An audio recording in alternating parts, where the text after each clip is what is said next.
Hello students, today we will be discuss about some topics which is the name on the S, P and B elements, and today we will be observing some questions which will be most important in the exams, and the question is, why do one elements alkali metals not found a free state in nature? बीस कह रहा कि बताइए nature में free state में alkali elements अभी group 1 होते हैं एट ब्लॉक में, ये क्यों नहीं पाए जाते हैं, फ्री स्टेट क्यों नहीं पाया जाता।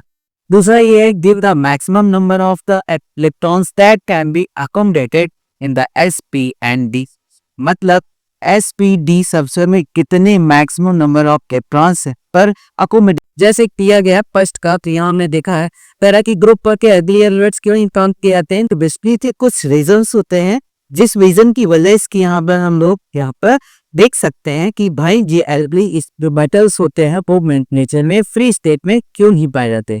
जैसे पहला रीजन यही है, लो फाइब्रियस एंथैल्पी। बेसिकली देखते हैं कि बताइए एल्कली मेटल्स ये जो है फॉर्म नहीं किए जाते, अकोमोडेट नहीं किए जाते नेचर में, इसलिए कि पहला केस है low ionization enthalpy. Second case क्या है, हाई इलेक्ट्रोपॉजिटिविटी। थर्ड केस है स्ट्रॉन्ग रिड्यूसिंग एजेंट। क्या होता है दो आयोनाइजेशन एंथैल्पी, तो बताया गया एल्कली अर्थ मेटल्स, जो एल्कली मेटल्स होते हैं वो क्या होते हैं, एम लो फर्स्ट आयोनाइजेशन एंथैल्पी। क्या होती है, आयोनाइजेशन एंथैल्पी जो होती है वो लो होती है, बहुत लो। अब लो होने की वजह से वीक पेरियड्स में जब क्या होगा, लो होगी, तो उसकी वजह से इनके पास इलेक्ट्रॉन्स होते हैं बहुत इजीली लूज कर देते हैं। जैसे कोई उस सोर्स इसके पास आया और सोर्स अगर हमने इसको कनेक्ट किया, जैसे कोई भी सोर्स दिया, तो उससे क्या होगा, इलेक्ट्रॉन बहुत जल्दी लूज कर देते हैं। जब जल्दी लूज कर रही है तो उसके पास आयोनाइजेशन एनर्जी जो होगी वो तो लो होनी है, वही दिया गया है। Alkali metals have low first ionization enthalpy in their respective pairs because this metals they can very easily lose their single valence electrons in ns1 from stable positive ions M+। ठीक है, तो मतलब क्या है यहाँ पर इजिली लॉस पर रहते हैं। सेकेंड क्या रहा, हाई इलेक्ट्रोपॉजिटिविटी। इनके पास इलेक्ट्रोपॉजिटिविटी हाई होती है। अब उसकी वजह से क्या होगा, इनके पास क्या है, आयोनाइजेशन एंथैल्पी जो है they have extremely electropositive metallic. तो कह सकते हैं इलेक्ट्रोपॉजिटिव होगा साथ में मेटेलिक होगा, और क्या have strong tendency to achieve और नोबल गैस, और वो नोबल गैस के पास जाने की यानी बहुत ही हाई टेंडेंसी होती है, ज्यादा पॉसिबिलिटी होती है कि नोबल गैस बनाने।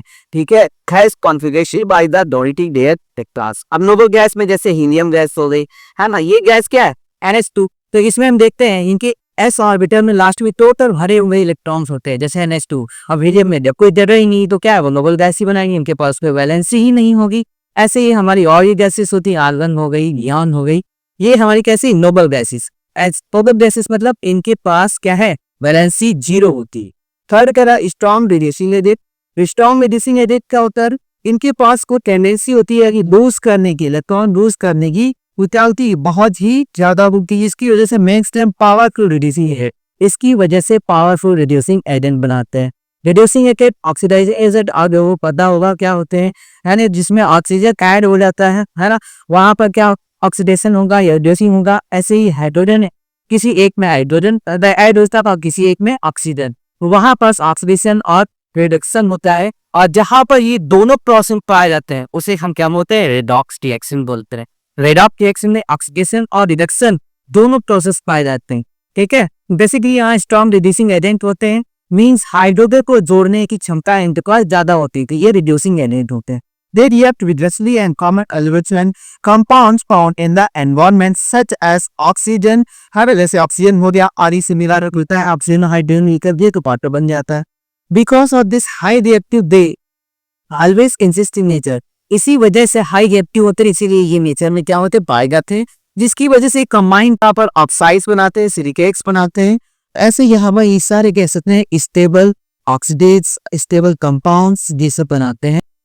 सेकेंड क्वेश्चन की अरे इसी में एक, give the maximum number of electrons that can be accommodated in sp and d subshell. तो यहाँ पर sp-d सबसेल अगर हम बात करें तो यहाँ पर sp-d सबसेल में क्या होगा, तो बेसिकली हमें पता है sp-d सबसेल में अगर हम बात करें तो एस सेल में आपको पता है टोटल 2 ही इलेक्ट्रॉन्स आ सकते हैं। यहाँ पर उसका शेप अगर देखें तो कैसा होता है, स्फेरिकल या फिर सर्कल। तो सर्कल कब होता है, स्पेक्ट्रल का पर जब 2D की बात करें यानी 2 डायमेंशन की बात करते हैं तो इसका शेप कैसा होता है, सर्कल। और उसी को अगर 3 डायमेंशन की बात करें तो डिस्पेरिकल होता है। सेकंड बात जैसे पी सबसेट, तो पी सबसेट हमें बताया टोटल कितने होते हैं, एक्सप्रेशन होते हैं, और तो एक सेल में 2 इलेक्ट्रॉन्स आ सकते हैं, टोटल यहाँ पर 6 इलेक्ट्रॉन्स आ गए, है ना। शेप कैसा है, डंबल शेप में होता है इसका। थर्ड से बात करते हैं डी सब सेल, तो यहाँ पर टोटल 5 सेल होते हैं जिसमें हर एक सेल में 2 इलेक्ट्रॉन्स आ सकते हैं, तो टोटल 10 इलेक्ट्रॉन्स आ सकते हैं, जिसका शेप कैसा होता है, डबल डंबल शेप होता है।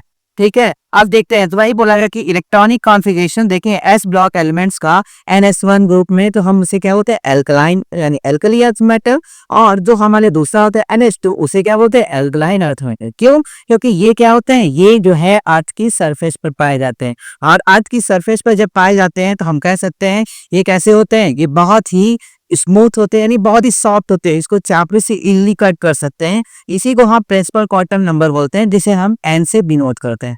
सेकंड इसके बोलते हैं low ionization enthalpy. Low ionization क्या होगा, they have lowest ionisation enthalpy, यानी इनके पास लोवेस्ट आयोनाइजेशन एंथैल्पी होगी, जिसकी वजह से पीरियड में जाएंगे तो इतना ढेर साइज जुड़ता है इनका, वो बढ़ता जाता है। Third metallic character and reactivity, तो इनका मेटेलिक कैरेक्टर कैसा होता है, they have highly reactive their metallic character, यानी कि इनका मेटेलिक कैरेक्टर की बात करें तो बहुत तेजी से रिएक्ट करते हैं, और रिएक्टिविटी इनकी इंक्रीज होती है जैसे जैसे ग्रुप में ऊपर से नीचे आएंगे डाउन का ग्रुप। एंड मेटेलॉइड्स की बात है, तो मेटेलॉइड्स तो आपको पता ही है क्या होता है। मेटेलॉइड्स, मेटेलॉइड्स में जब भी कोई मेटल्स आपस में रिएक्ट करके बनाते हैं वहाँ मेटेलॉइड्स होगा। अब मेटेलॉइड्स और द सेमी मेटल्स, यानी इन्हें हम क्या बोलते हैं, सेमी मेटल्स बोलते हैं, यानी आधे मेटल्स होंगे और आधे नॉन मेटल्स होंगे। तो इसमें क्या होता है, ये मिलते हैं और उनकी प्रॉपर्टीज आती है, तो इनके बीच में मीन्स कैसे मेटल से बीच की प्रॉपर्टी को ये लाई करते हैं, इन्हें हम मेटल और नॉन मेटल दोनों की कैटेगरी में हम काउंट कर सकते हैं। तो यही हमारा क्या है, यहाँ पर सेमीकंडक्टिंग बिहेवियर, मीन्स जब इनको मिलाते हैं तो सेमीकंडक्टर बनता है। सेमीकंडक्टर में आपको पता होगा बेसिकली जैसे जर्मेनियम हो गया, सिलिकॉन हो गया, ये हम लोग यहाँ सेमीकंडक्टर में यूज करते हैं। जर्मेनियम सिलिकॉन क्या होते हैं, बेसिकली सेमीकंडक्टर आते क्या होते क्या है, जिसमें हम कंडक्टिविटी बहुत तेजी से बढ़ा सके, मतलब जो कंडक्टर और इंसुलेटर दोनों की प्रॉपर्टी शो करते हैं उसे हम क्या बोलते हैं, सेमीकंडक्टर बोलते हैं। वैसे इसमें हम थोड़ा और ऐड कर सकते हैं, जैसे डीप लॉक भी बता देंगे। Metals, metals